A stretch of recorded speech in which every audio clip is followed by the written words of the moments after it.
Hey everyone, happy Thursday. Oh, there goes my phone. As promised, I said I would do a live video on how to make crispy kale since everybody's been asking. Totally out of my comfort zone, not into these live videos, but maybe I will be as time goes on.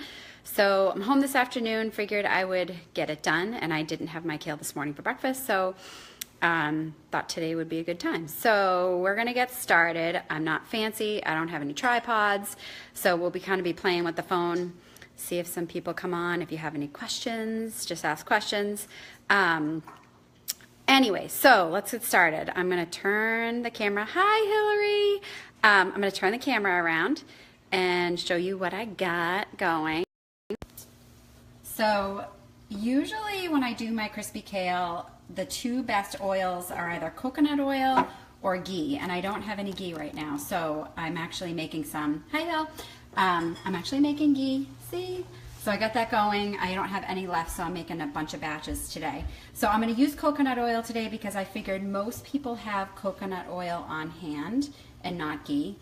And then I've got my kale in the background there. So I'm gonna grab a knife over here. I usually do about a tablespoon of the cooking oil. So I'm gonna turn this around. Actually, this candle is my tripod right now. So I'm around, get you guys where my pan is. So I take about, I don't measure, I take about a tablespoon of coconut oil, throw it in the pan, heat that up. Now we can talk about, let's see if my stove lights here, because sometimes it doesn't. And I figure it's not gonna light today, so hold on. This is the best part about live videos, right? Because stuff doesn't work. I have to actually light my stuff manually. All right, so I got it on about medium, a little below medium heat, so like medium low heat. When I do my kale, you have a bag here, so I'm gonna turn this camera around again. When I get my kale home from the grocery store, I always wash it. So I stem it, take it off the stems, I wash it, I put it through hi Dawn, hi Nicole. I put it through the strainer, and then I put it into this plastic bag with paper towels. So that's how I store it in my fridge. It's super easy, so whenever you are ready to use it, it's all ready for you, and it actually dries in the paper towel. So when it's dried in the paper towel, it actually crisps up much better. So if you're washing it right before you use it and it's still wet, I don't usually, it usually doesn't come out as good. So, oh, Hillary, have fun in your massage. That sounds so fun. I wish I was getting a massage. I could use it right now. All right, so oil's almost done. Now the process of doing crispy kale in the pan versus the oven, it is quicker because one, you don't have to wait for the oven to heat up, but it's not super quick. So it's not like a 2-minute, 3-minute process. So it does take a little bit of time, but it is quicker than the oven. So I'm gonna turn the set you on my candle. So when you're doing the chips, you wanna make sure that they're pretty big. So big pieces like this, they come out pretty big, so you're gonna put them in there. I just pull it out, I break it up a little bit. You can completely fill your pan. You don't wanna overload it because then it won't crisp up very well, but it does shrink, so you don't wanna completely overload the pan, but you do wanna fill it up. So we got this here, 2 more pieces.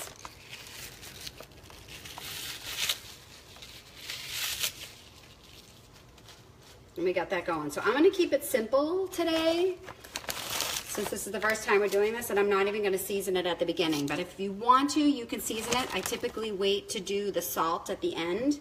I feel like if you do it at the beginning, it doesn't crisp up as well either, but I do the salt at the end. You can put pepper on it at the beginning. You can do garlic powder on it at the beginning.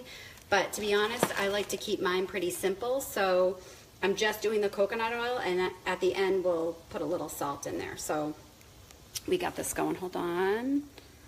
Who else do we got on here?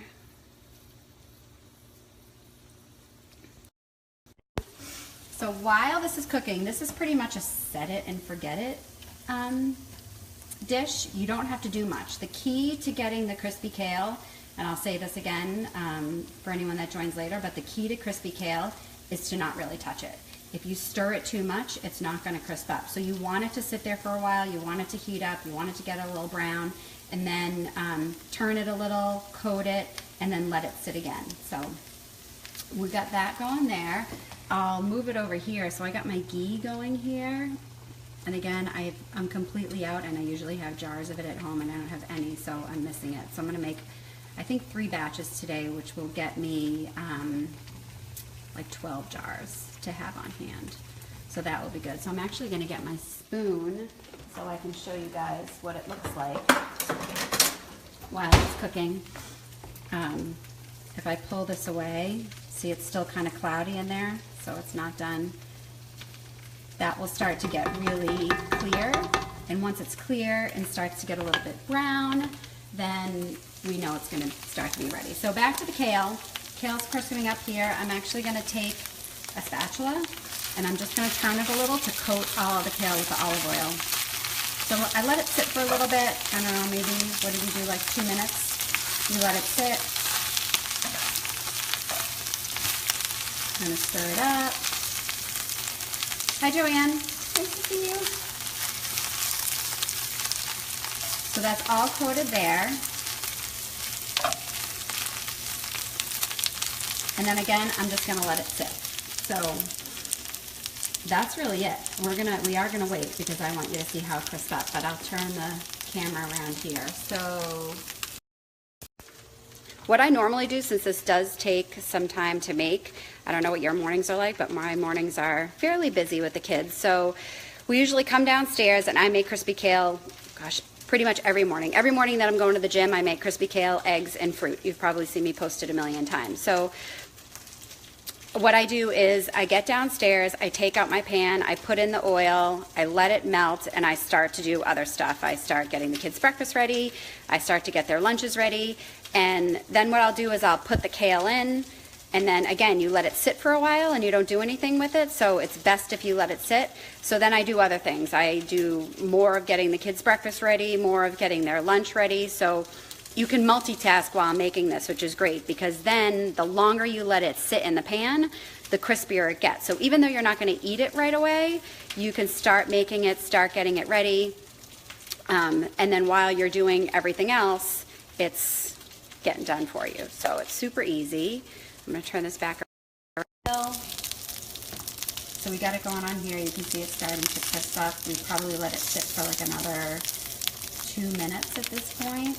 So we're up to 4 minutes. I'm going to stir it around a little more. The kale I'm using today is dinosaur kale. I actually like this one the best. It's really hearty and thick. I'll take out a few pieces here. You can see it here. This is my favorite one. I think out of all of them, this type of kale crisps up the best. But you can use regular green leafy kale. You can use red kale, which is actually purple, so I don't even know why they call it red kale, because it is purple.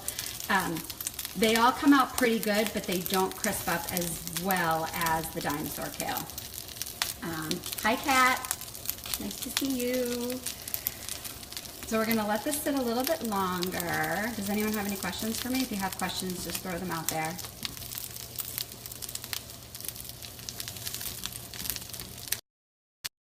So as I was saying, for people that just joined, so typically when you're making crispy kale, the best oils to use are coconut oil is the best, and I would say ghee is the best. So I use either one of those. When I use butter, butter kind of makes it soggy. Olive oil, I feel like I don't like the taste it gives it. You can get it crispy, just not as well. So I think the coconut oil and the ghee give it the best taste and the best crisp. So I'm using coconut oil today because I figured that's probably what most people have. Anytime I've used butter, Kerrygold butter, anything like that, it comes out super soggy. As for seasonings, for those that just joined, I'm keeping it super simple today. I didn't put any seasoning on it to begin with. I'm just gonna sprinkle it with some sea salt at the end. If you want to do seasonings at the beginning to make it more flavorful, you can use garlic powder, you can use pepper, you can even get nutritional yeast flakes that will give it a little bit of a cheesy flavor to it, so that's good too, but I never salt until the end because I feel like the salt also will make it a little bit soggy if you do it while you're cooking it. So we will turn this back here. There's my kale. So I'm going to turn this over a little bit more. I don't know if you can tell that it's starting, you can see here, it's starting to get a little brown. That's actually good. You want that. You might think that it's starting to burn, but it's actually not. And then as it starts to shrink up in the pan, you want to make sure that you are getting them all turned over. So sometimes, don't burn yourself, but you have to actually flip it over because your spatula is not doing it. So I kind of take a look at all of them and make sure I'm getting them all evenly coated. There. And then make sure it's all spread out in the pan. So you spread it out, you let it sit again. We'll go back over to the ghee for those that are just joining. I'm making ghee. And I'll show you what it looks like underneath here. So the ghee is super easy if you ever wanted to make it on your own. It's still really cloudy. It's probably been on the stove now for about, oh gosh, maybe 20 minutes to a half hour. It does take about an hour to cook. So what I basically do is I take unsalted Kerrygold butter and throw it in the pan. I do about 6 to 7 blocks. I don't do any more than 7. I don't feel like it comes out good if I do 7, more than 7. You let it melt and then you put it on low heat and you just let it cook up. So it probably takes about an hour. What happens is you start to see this foam at the top, and then underneath, if you look underneath, you can pull it away. When it's still cloudy, it's not done. What you want to see when you pull it away is that you want to see super clear butter. You'll also see the top is starting to get burnt a little bit. You'll see some darker pieces. So that's how you know it's starting to get done. You'll also have darker pieces fall to the bottom of the pan. And then again, once you get that really clear liquid, that's when you know your ghee is done. So I'm making, I think, 3 batches today, so I'm gonna have about 12 jars on hand. So it's ghee day at this house. So we're almost there. This is really starting to get crispy and brown now. You'll see it starts to smoke a little bit. You see those crispy pieces right there? That's what you want it to look like. Not all of your pieces will look like that, but some of them will. So we'll just stir it up there. And then once it gets crispy like that, before it starts to burn, what you're going to do is you're just going to turn off the heat. And you're going to let it sit. And this is where it really starts to crisp up. So when I was saying before, if you have a busy morning and you know you're going to eat it, it's best to make it ahead of time and literally just let it sit in the pan. So I turn off the stove. I don't take it off the heat. I just leave it on the heat. So you can see, I'll take one of these pieces here. You can see this is already like super crispy here. But most of the pieces will get like that. And I would say you probably want to let it sit for at least 5 minutes. I have mornings where I have to bring the kids to school really early. And so what I'll do is I'll make the kale, turn off the heat, let it sit in the pan, and then I will bring the kids to school, and then when I come back, it's all crispy. Hi, Steph. I hope you're catching this live because I know you wanted to catch this live. And that's really it. So it's basically you leave it alone. You just let it sit in the pan, and I'm going to turn this around. And that's it. So for those that just joined, I'm going to go over super quick what I did. The oils, best oils, coconut oil and ghee. I'm using coconut oil today. Those are the best. Hi, Steph. Great timing. Yes, I'm glad you got to join us. I'm just doing a recap. So coconut oil or ghee, those are the 2 best. Olive oil, I don't really like the flavor. I don't feel like it crisps up too well. Butter definitely makes it soggy, or at least when I do it, it makes it soggy. If maybe you can use butter and make it taste good, but mine doesn't come out good. Coconut oil and ghee, those are the 2 things. Today I'm using coconut oil. Actually, this oil that I'm using today that I got at Simply Wholesome in Wyndham. And then, so the kale, just to talk about the kale prep, whenever I get home from the grocery store, I always prep my kale. So I grab the kale, I pull it off the stems. It's really easy. You literally just swipe it right off the stem. I put it in a salad spinner, wash it, dry it in the spinner, and then I store it in these paper towels in a Ziploc bag. So, and then I leave it in the fridge for the week. And it literally, if you prep your kale this way, your kale will last a full week or more. I've had my kale for over a week and it lasts perfectly. The kale I'm using today, and I think the best kale is this kale here. It's dinosaur kale.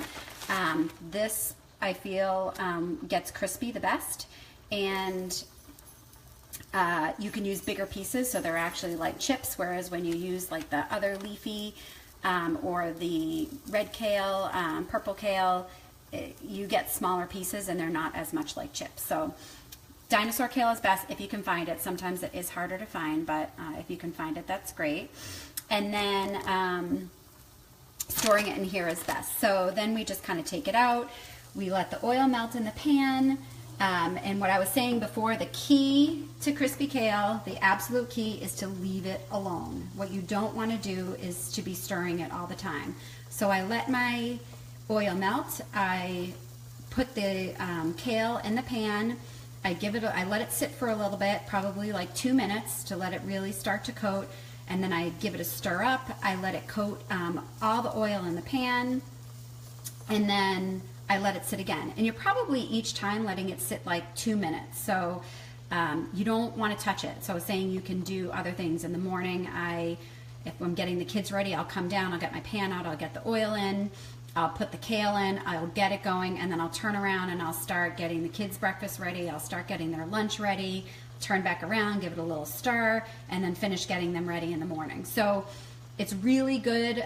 It's a good multitasking dish because you don't have to sit and watch it all the time. You obviously don't want to go too far because you don't want to let it burn, but you definitely want to leave it alone and you don't have to be watching it at all times. So Joanne was asking me, how long can you keep the kale chips once you've made them? I wouldn't say that you're going to want to store them and eat them the next day. Typically what I would do is I'd make them, you can make them ahead of time, but I think after like, an hour or so, they probably are going to start to not be as crispy and they're going to get a little bit soggy. I have made a bunch before and I'll throw them in the fridge and just eat them cold the next day. They are yummy that way, but they're probably not going to be as crispy as they were when you first made them. So I would say best eaten right away. Otherwise, if you have to make them a little ahead of time, you can definitely do that too. So thanks, Steph. I'm glad you like my ghee. This is a bunch of ghee to send over to Simply Wholesome too. So I think they're almost out. So if you are looking for some, they're gonna have some tomorrow. So Steph, I use medium to low heat. So let's see, on my, I have the gas stove, so I put it right below the medium. You don't want it high, it will totally burn, but if you do it too low, it will take forever to cook your kale. So you don't want to have it too low. I was saying here that you want to get it to the point where you actually do see that they get a little burned. Not too burned, but they start to brown up. So you will see a little bit of browning on there, and as it starts to really cook right towards the end, you are going to start to see smoke coming out of your pan a little bit. So you don't want to do it too high. It'll burn right away. It won't taste good. And that's it. So if we have any other questions here, I'm going to check this here. So I think we've probably let this sit for maybe 3 to 4 minutes. Again, I think probably 5 minutes is best. So I would say total start to finish, you're looking at about 10 minutes. It is something that you want to take your time doing. It's quicker than the oven, as I said at the beginning, because you don't have to turn on your oven, wait for it to heat up. And then I really do feel like when you're making it in the oven that you have to watch it all the time. I'm going to try me and not just my kale. So when you do make it in the oven, I feel like you need to watch it all the time. I've burnt kale over and over again in the oven, and I don't feel like it tastes as good. So when I discovered being able to do it in the pan, I thought that was best. So it is super easy, and I'm going to turn this back around so you can see, and you can see, you can actually maybe hear if I stop talking how crispy it is. And it looks super yummy. So I only put oil on this. I didn't do any seasonings at the beginning. So I'm going to go over here. There's my ghee. I'm going to take a little salt. I use so much sea salt here. I have the pink sea salt that I just leave it in this thing. So take it. I just season it a little. And most mornings, all I really do is just season it with salt so you can see and hear how crispy they are. Yay for kale chips. They're so yummy. Now this can be part of my lunch. And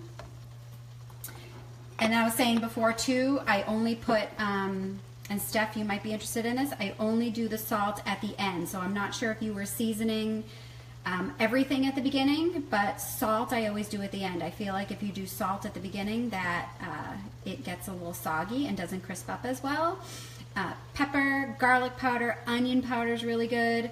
The nutritional yeast flakes if you want to make it a little cheesy, and that's really it. So, oh, thank you for my pan. So this is the pan that I have, and I absolutely love it. It's the Swiss pan, and out of all non-stick pans that I have, this is my absolute favorite. So I have two sizes. I have this size, I have a smaller size, and they're the best non-stick pans ever. My friend Laura told me about them. And thank you for my shirt compliment. So let's look at the ghee one more time before I leave, because we're getting a little twofer here. So cooking up the ghee. This has been on for probably 35 minutes at this point. It's still really cloudy, so it's not close to be done. I actually usually make my ghee on this burner. This is my best burner, so when I make it on this one, it takes up so much longer. So